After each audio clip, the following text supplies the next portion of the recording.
প্রয়াত বুদ্ধদেব ভট্টাচার্য। রাজ্যের প্রাক্তন মুখ্যমন্ত্রী বুদ্ধদেব ভট্টাচার্যের প্রয়াণে শোকস্তব্ধ গোটা রাজ্য।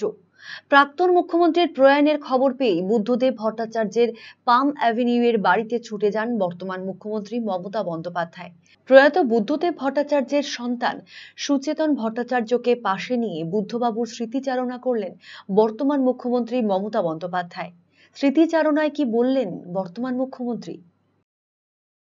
না, আমি যখন আসতাম, যতদিন তিনি ভালো ছিলেন, তিনি অনেক গল্প করতেন, অনেক কথা বলতেন, সেগুলো ব্যক্তিগত লেভেলে।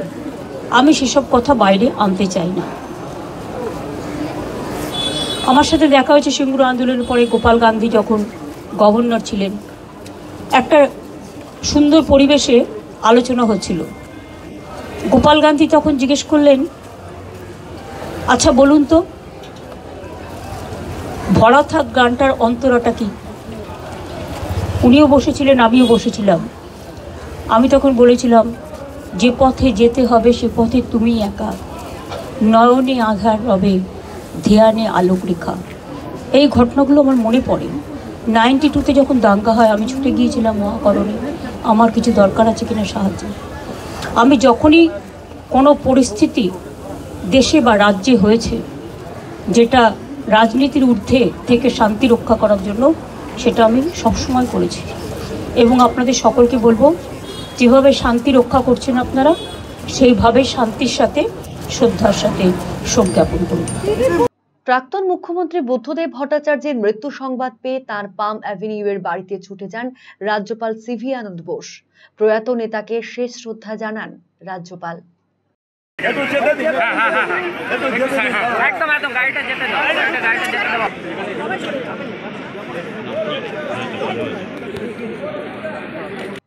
বুদ্ধদেব ভট্টাচার্যের প্রয়াণ রাজনীতিতে এক শূন্য স্থানের তৈরি করল। বামপন্থী সীমায় থেকেও বুদ্ধদেব ভট্টাচার্য অসীমের সন্ধান করেছিলেন। প্রয়াত নেতার প্রতি শোক জ্ঞাপন করতে গিয়ে বললেন বিজেপির রাজ্যসভার সাংসদ শ্রমিক ভট্টাচার্য। দেখুন, অনেক মানুষের সঙ্গে আজকে আমিও শোকস্তব্ধ।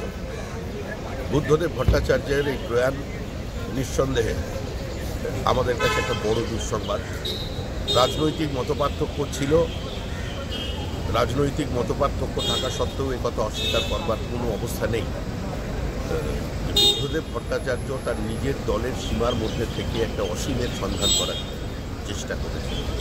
তার সময় পশ্চিমবঙ্গের মাটিতে একটা শিল্প সম্ভাবনা তৈরি হয়েছে।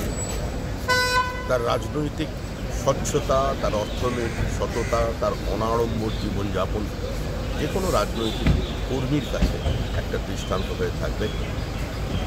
তার শোকসন্তপ্ত পরিবার প্রতি আমরা সমবেদনা জানাচ্ছি, তার আত্মার সদ্গতি কামনা করছি। শুক্রবার গান স্যালুটের মাধ্যমে শেষ শ্রদ্ধা জানানো হবে প্রয়াত প্রাক্তন মুখ্যমন্ত্রীকে। তার আত্মার বিলীন ঘটলেও প্রয়াত বুদ্ধদেব ভট্টাচার্যের দেহ দান করা হবে চিকিৎসা বিজ্ঞানের কাজে। রাজ্যের আকাশে বাতাসে এখন ভেসে আসছে একটাই আওয়াজ, বিদায় কমরেড। আরসিটিভি সংবাদ, কলকাতা। এটা আমাদের বুলেট মডেল আছে, স্ট্যান্ডার্ড ব্ল্যাক। এটা আমাদের 1901 থেকে শুরু হয়েছিল, রিলঞ্চিং হয়েছিল 1932 সালে। তারপর থেকে এখনও পর্যন্ত সেম সিস্টেমে আসছে। কিছু কিছু সিস্টেম আছে যেটা চেঞ্জ হয়েছে। অ্যানালগ মিটারের সাথে ডিজিটাল মিটারটা অ্যাড করা হয়েছে, চার্জিং, ফাস্ট চার্জিং পয়েন্ট দেওয়া হয়েছে, ডুয়েল চ্যানেল ডিস রয়েছে। এটা এখন স্পোকেই আসছে, প্লাস সিঙ্গেল সিটে চলে আসছে। এখন মডেল অ্যাভেলেবেল রয়েছে, শুধু মডেল বলাটা ভুল, সব রকমের কালার এবং মডেল কিন্তু অ্যাভেলেবেল রয়েছে। তার জন্য অবশ্যই কিন্তু আপনাদেরকে আসতে হবে রায়গঞ্জের এই রয়্যাল এনফিল্ড শোরুমে।